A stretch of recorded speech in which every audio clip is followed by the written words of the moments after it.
এই ছোট লোকের বাচ্চা, তোর তো সাহস কম না? তুই সামান্য একটা টোকাই হয়ে আমার গার্লফ্রেন্ডকে জড়িয়ে ধরিস। সিআইডি অফিসার নাজিম উদ্দিন, আপনাকে ধরার জন্যই ছদ্মবেশে গত 3 মাস যাবত আমি এলাকায় ঘুরছি।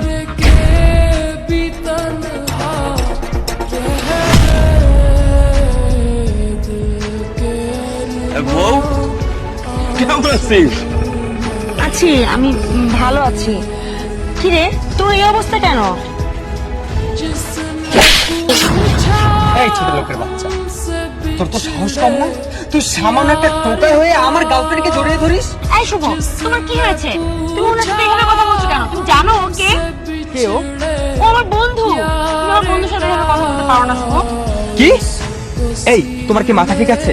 এর মতো একটা টোকাই যদি তোমার বন্ধু হয়, তাহলে আমি আমার সোসাইটিতে মুখ দেখাবো কি করে? আরে তুমি কি টোকাই টোকাই করছো? ও কেন টোকাই হতে যাবে?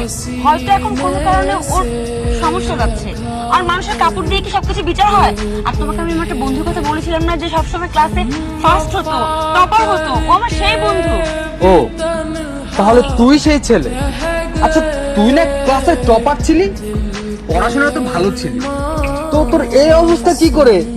আর হবে না কেন? তোদের মতো লোকদের পড়াশোনা করে কি করবি? শুভ, তুমি ওর সাথে এভাবে কথা বলো না তো। তুমি এটা কি করছো? হয়তো ওর কোনো বিপদের জন্য আজকে ওর এই অবস্থা। সবসময় একরকম তো মানুষের অবস্থা থাকে না, তাই না? আচ্ছা, বাদ দাও। আচ্ছা, কি ব্যাপার? তোমাকে যে আমি একটা ব্ল্যাকবেরির মালা গিফট করেছিলাম, সেটা তোমার গলায় দেখছি না। সেটা কোথায়? কিছুক্ষণ আগেও তো সেটা তোমার গলায় দেখছি। হ্যাঁ, ছিল তো। আমি তো কিছুক্ষণ আগেও দেখেছি। কোথাও পড়ে গেল নাকি? শোনো, আমার মনে হয় এই টোকাইয়ের বাচ্চাটা তোমার মালাটা চুরি করেছে। শুভ, কি বলছো? তোমার বন্ধু, তুমি ওকে চোর বলছো? ও কেন মালা চুরি করতে যাবে? দেখো, এখনকার যুগে এদের মতো লোকদের একদমই বিশ্বাস করা ঠিক না। আমার মনে হয় নিশ্চিত মালাটার কাছে। এই, মালাটা দে বলছি, দে বলছি। না না ভাই, আমি কেন ওর জিনিস চুরি করতে যাব? আপনি আমারে যেরকম মনে করতেছেন আমি